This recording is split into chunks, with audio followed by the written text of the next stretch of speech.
Oke. Jadi sekarang saya akan bahas dulu tugas yang ada pada slide yang bab 7 untuk kinetika kimia yang part satunya. Jadi sebelum mulai bahas tugas yang diberikan, pertama saya coba rangkum gitu ya, rangkum dari pelajaran yang sudah diberikan. Jadi masalah kinetika itu ingat, kinetika itu menyatakan laju reaksi. Jadi seberapa cepat reaksi itu terjadi, gitu ya. Nah, misalnya ada suatu reaksi A ditambah B ya, dengan masing-masing memiliki koefisien reaksi A adalah A, kemudian B kecil itu untuk yang B, dan kemudian C dan D untuk masing-masing senyawa yang terbentuk. Maka di sini bisa dinyatakan bahwa laju reaksi atau R besar ini akan sama dengan laju hilangnya reaktan, ya, karena reaktan kalau bereaksi pasti akan hilang ya, dan akan muncul yang namanya produk tersebut. Nah, ini akan sama dengan minus karena dia laju hilangnya, maka minus 1 per koefisien reaksi A ya, dikali dA per dt atau konsentrasi A dibanding konsentrasi dengan T, sama dengan minus 1 per B, ya, koefisien reaksi dari B, ya, konsentrasi B dibagi dengan T. Dan di mana itu akan sama dengan laju munculnya produk, ya, sama dengan 1 per C, karena muncul maka dia positif, di sini tidak ada minus, maka dC per dt sama dengan 1 per D, dd per dt. Ya. Nah, ini mengenai laju reaksi. Kemudian kemarin juga telah dibahas yang namanya hukum laju reaksi. Jadi misal ditanyakan tentukan hukum lajunya, maka yang ditanya adalah ini, R atau molar per second ya. Jadi R itu pasti satuannya adalah molar per second. Ya, laju reaksi itu pasti molar per second.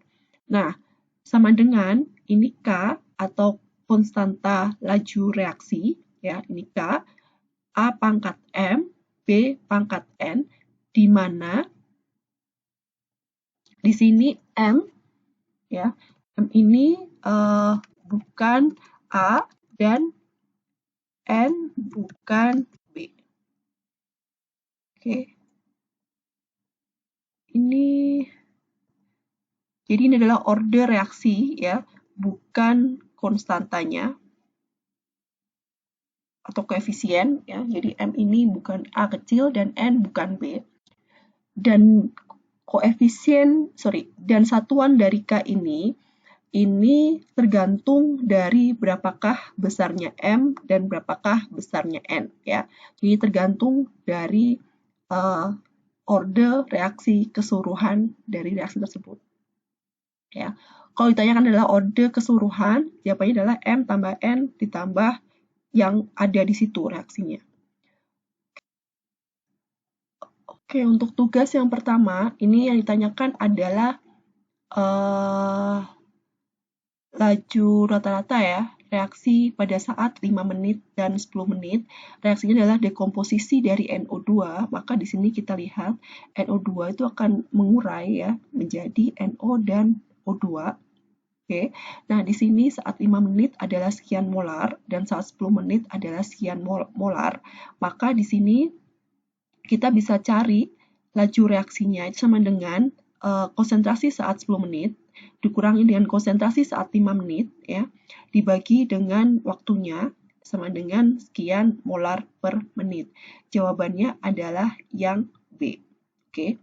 Nah, di sini jika ditanya itu adalah laju reaksi terbentuknya O2 dari data ini, misalnya ke depannya seperti itu, maka perlu diingat pertama ya, reaksi yang tadi bahwa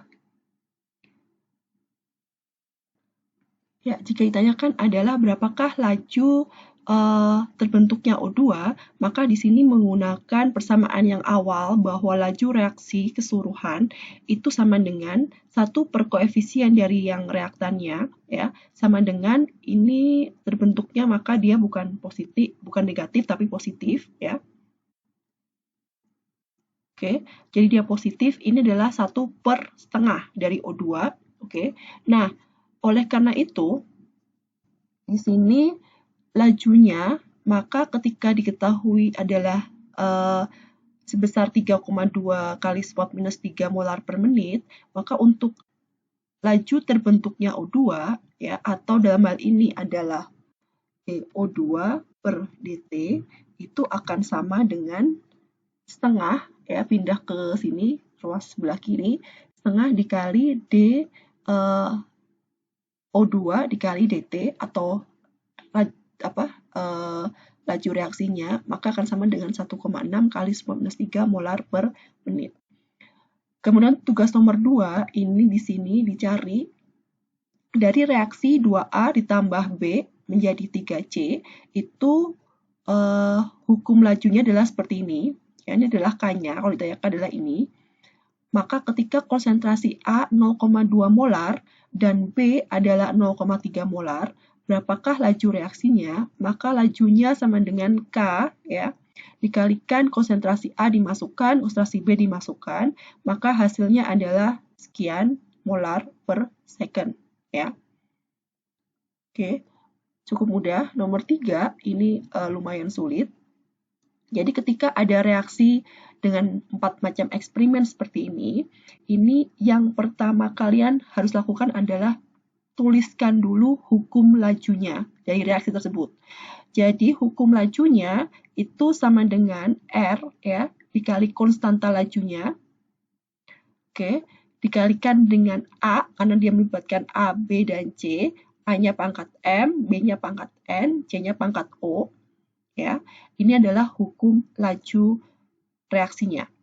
Nah, setelah itu untuk mencari berapakah nilai order reaksinya masing-masing senyawa, maka di sini kita bisa melakukan hal seperti ini. Kita bandingkan contohnya eksperimen 1 dengan eksperimen 2. Kenapa?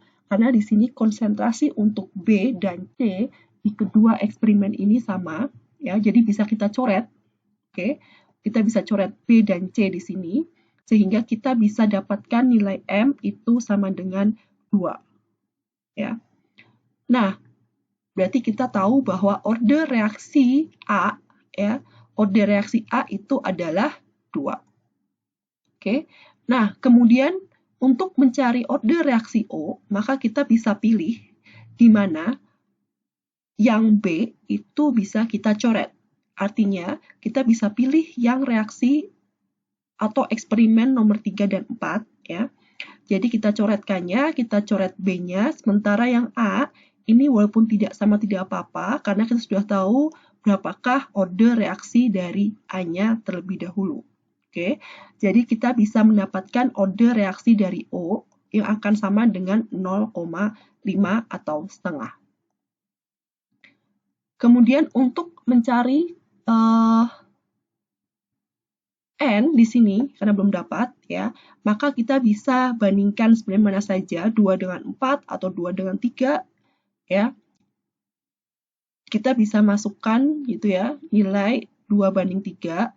Jadi K-nya bisa kita coret, kita masukkan datanya, ya. Jadi kita bisa peroleh nilai N-nya sama dengan 1. Nah, untuk mendapatkan berapakah konstanta lajunya, maka di sini kita bisa gunakan apapun eksperimennya, bisa nomor 1, bisa nomor 2, 3, ataupun 4. Kita coba dari nomor 1 dulu, harusnya nilainya sama gitu ya. Jadi R sama dengan K kali sekian, pangkat sekian, dan seterusnya. Kita masukkan konsentrasi yang ada pada tiap-tiap eksperimen tersebut ya. Jangan lupa kalau kalian pilih nomor 1, ya masukkan nomor 1. Jangan masukkan yang nomor-nomor yang lain gitu ya. Kalau 1, pilih 1 semuanya di sini. Jadi 2,06 M kuadrat ya, 3,05 M pangkat 1, dan 4 molar pangkat setengah. Maka di sini satuannya itu akan menjadi molar pangkat 7/2 ya, karena 3,5. 7/2.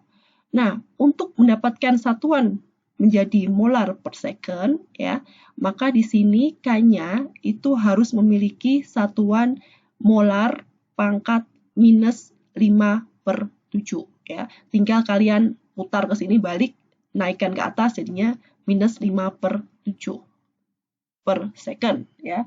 Jadi satuannya adalah molar minus 5/7 per second.